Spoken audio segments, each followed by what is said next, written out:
Good afternoon everyone, welcome to my channel and it's me again, ang inyong chismosong kaalda vlogger.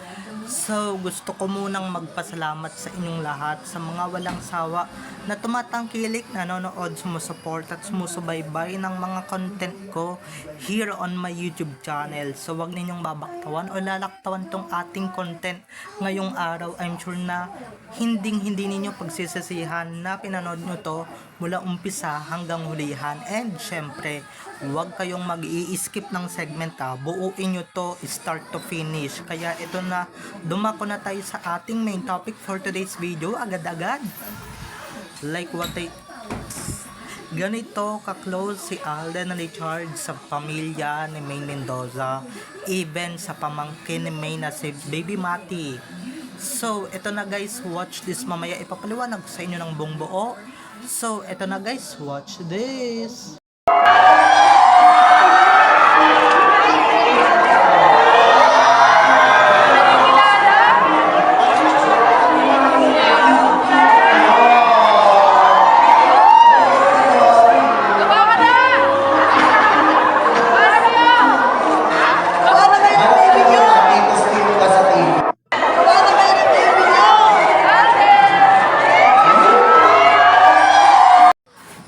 Kung nakita nyo na ngayong recap, so once again si TTO sa mga admins. So dumako na tayo sa ating main topic for today's video agad-agad. Like what I said earlier or gaya ng sinabi ko kanina, ganito ka-close si Alden Richards sa pamangkin ni Maine Mendoza. At siya lang talaga ang may karapatan na bumukat dyan. Akala ko ba, 'di ba? Yung pinapabalita nilang Arjo Atayde at Maine Mendoza. But 'di ba? Dapat ganito din ka-close yung pamangkin ni Maine kay kay Chuchu na 'di ba? Dapat nagpapabuhat din si Mati diyan kahit papaano, kahit malaki na. 'Di ba? Pero si Alden talaga, si Alden, Tito Alden nga tawag ng batang yan kay Alden, 'di ba? Tito Alden, yang si Spotted. Hindi yata close yan kay Mati kasi nga scripted lang naman yung mga nangyayari, scripted lang naman yung mga nagaganap. So paano siya magiging close? Even nga kay Tatay Dab hindi siya close di ba? Hindi siya close, hindi gaya ni Alden, di ba? Si Alden nakapagmano na diyan kay Tatay Dab, yang si Spotted, di ba? Even sa mga kapatid ni Maine, si Dean, si Nico, si Nikki, si Colin, nakaulayaw na ba nila yan si Mr. Spotted? Or wag na natin isama si Magna Kupit, di ba? Yung iba dyan guys, yung ibang relatives ni Maine nakahalubilo na ni Alden. Paano kasi, di ba? Alam nila yung katotohanan at alam nila yan. Kaso nga, wala silang magawa, di ba? Even kahit kumalaban yung nanay niya sa sarili nilang pamilya, alam niyo naman, di ba? When money talks talaga, yung nanay niya, di ba? Pero yung tatay niya talaga guys, kitang-kita ko talaga araw na nag-proposal kuno na parang puwet ng baso, talagang, 'di ba? Parang ayaw na ayaw ni Tatay Dab. Ayaw niya na talagang hindi siya agree dun sa drama na ginagawa ng anak niya pati nung asawa niya. 'Di ba? Ayaw niya 'yon. Nako, maski even maka-Alden sila din, ayaw din nila yan or ayaw niya din yan, di ba? Tignan nyo nga, hindi siya umattend sa birthday ni Ming, di ba? Nung March, hindi siya umattend nung nag-birthday ba si Ming sa Itbulaga, hindi siya umattend. Paano? Di ba? Paano pati si Tatay Dab? Ayaw nila yan si Mr. Spotted para kay Ming, even na scripted lang to, even na drama lang to, even na kailangan ng director dito, ayaw pa rin nila at hindi sila agree, diba? Kitang-kita naman sa pagmumukha nila yung nanay pati yung Magna Kupit tuwang-tuwa. Kaso yung tatay talaga disagree. Kaso wala naman siyang magagawa, 'di ba?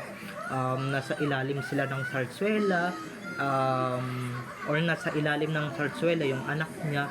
Ayaw na ayaw niya ng ganon, ayaw niya. Syempre alam din naman ni Tatay Dab yung totoo, no? Alam din naman ni Dean ang katotohanan tungkol sa dalawa. Kaya alam din naman ni Baby Mati na si Alden lang talaga ang may karapatan na bumuhat dyan, nakakilala ni Maine or parte ng buhay ni Maine, diba na halos mag-asawa na nga yung papel dito ng Aldab noon, diba halos mag-asawa na, at si Mati yung parang anak na nila kung ituring talagang, at tas ninong pa yata ni Mati yan, diba ang tawag nga dyan ni Mati, Tito Alden. Yung si Spotted, natawag na ba yung Tito? Diba? Natawag na ba yan na, kinargan niya na ba yan si Mati? Or kahit na yung ibang Junakis nung kapatid niyang Chararat, or kapatid ni Meng na Chararat, diba? Nakargan na ba niya? Hindi pa. Paano kasi? Wala siyang karapatan, scripted lang siya, scripted jowa, scripted na partner, scripted na asawa, hindi naman siya yung totoong asawa. At guys, si Alden lang talaga ang binitbit ni Maine, 2017 ito, 2016, I don't know. So birthday ni Mati, siya lang talaga ang binitbit ni Maine doon sa birthday ng kanyang pamangkin. O diba, meaning nung mga panahon na yun, magkarelasyon na sila at that time, diba? Or mag-asawa na sila that time. Kaya wag nyo nang guluhin at wag nyo nang pahabain yung istorya, okay?